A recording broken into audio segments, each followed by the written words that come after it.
Good evening, ladies and gentlemen. I am here on an exclusive interview with Kobe Bryant.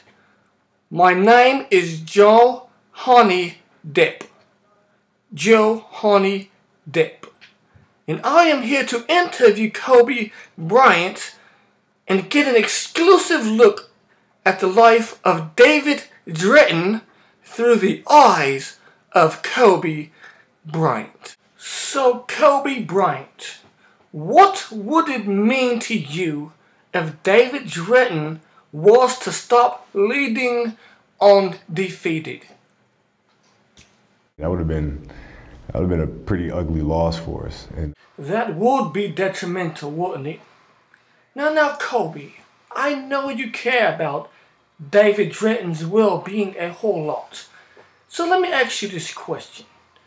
If there was one thing you can change in terms of David's health, what would that be? well, I think the biggest thing for me has been the diet. That's all. Diet. That seems pretty fair. Well, what do you suggest he change about his diet? Usual stuff, like the burgers and the pizza all the time and the sodas. I can't remember the last time I had a soda, but it's just certain things you just have to kind of tailor. Yes, he can definitely tailor the pizza and the cheeseburgers. So, Kobe, you dropped in on an undefeated rehearsal, and you actually rehearsed with him. What did you expect rehearsal to be like? Less physically stressful. That's, it's going to be less taxing. I certainly didn't envision being this doggone tired. That's hilarious, because they do exercise quite a bit at the rehearsals. Now, Kobe, I know you don't know why Undefeated won the Prestige Award for the Best Artist. And since you don't know, I'll give you just a little story. David Dredden hired some local thugs to approach Eddie Baldrip and force him into allowing David Dredden, an Undefeated, win the Artist of the Year for the Prestige Awards. Now, the local thugs declined to do it because they didn't want to touch a child of God. So David took it upon himself to meet up with Eddie. David proceeded to choke him out until Eddie agreed to make his group the winners for the award. Kobe, why do you think that was important for David to do? You gotta get the job done by any means necessary. I'm not one to sit around and say, well, I need this guy to do that, or I need this guy to do this and do that. You just gotta do it yourself, and then pull everybody else along with you. Well, I guess you're right, because David Dredden actually did it himself, and they actually won. So, Kobe, last year David Dredden signed up his group Undefeated for the Dorinda Clark Showcase. David made a stern promise to San Diego that they were definitely going to win. Now, everyone knows that you and David roll tight like this, except you just never met David in person. Now, you made a guarantee to the whole world that David Dredden and Undefeated would definitely win the contest. Was that guarantee for David, Kobe? Was that a guarantee specifically for David to hear?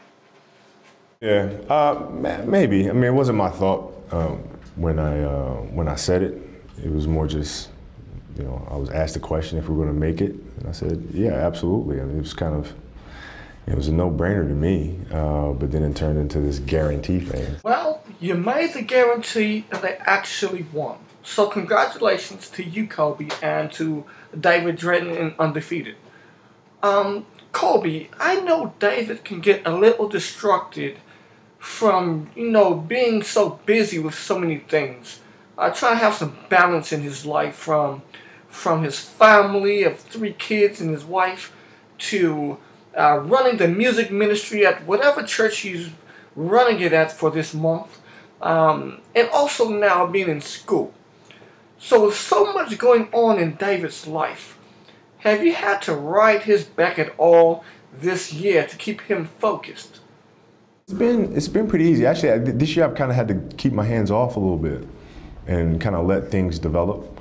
And you got to know when to, jump on somebody or criticize somebody, and but you also got to know when to back off and let things kind of breathe for themselves. And there's been a balancing act for me. That's really good to hear. Now, Kobe, I recently saw you rip into David. And it was actually after the Dorinda Clark showcase, after they had won. David gave God all of the credit and all of the glory and didn't give you any credit for all that you have done for him. Now, in the past, you would have been calm and cool and collected, but now you have a more stern response. What is it that is causing this more freer response from you? When you become a little older, you kind of just stop caring as much as you used to. But it is, you just kind of say, okay, well, I'll just take the governor off and just let it rip.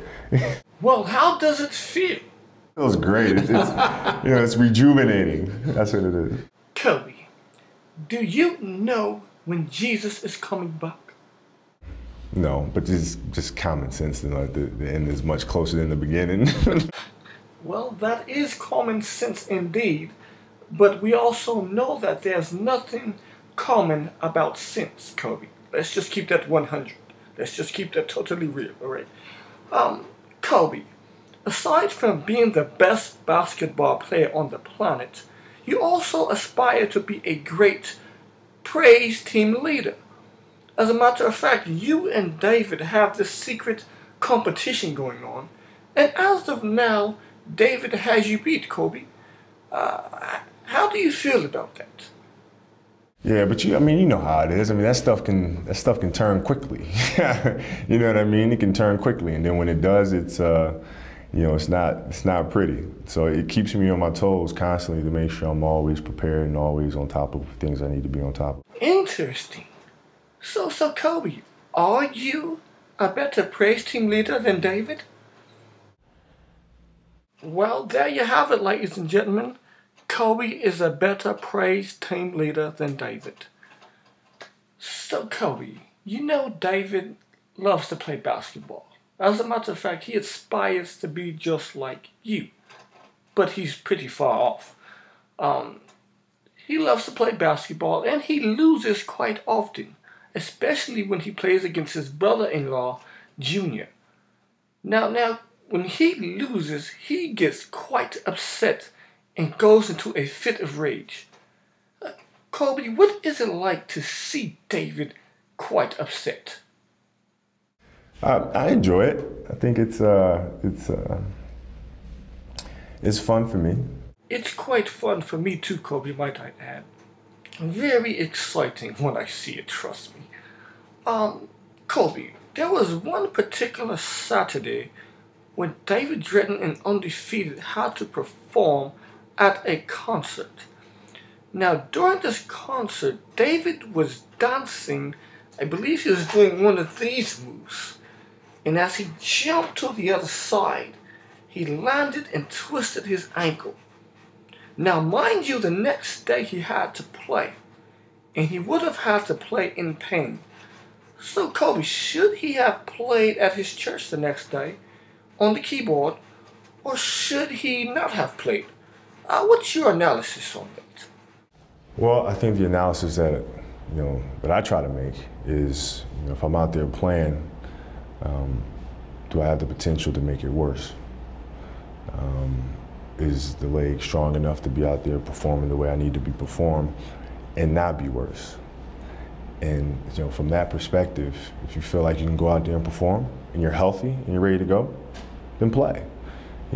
If you're not, don't. And it's really that simple. It doesn't matter. It doesn't whatever people say or the pressure that people put on you. If your leg's not healthy, if it's going to get worse, you're not strong enough to play, don't play.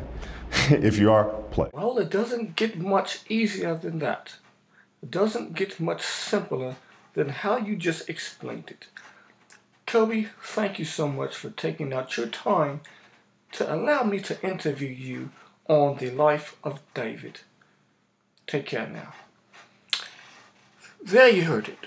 Exclusive interview with Kobe Bryant on the life of the 30-year-old birthday boy David Dredden. Until next time, in 30 more years when he turns 60, I am Johauny Dep.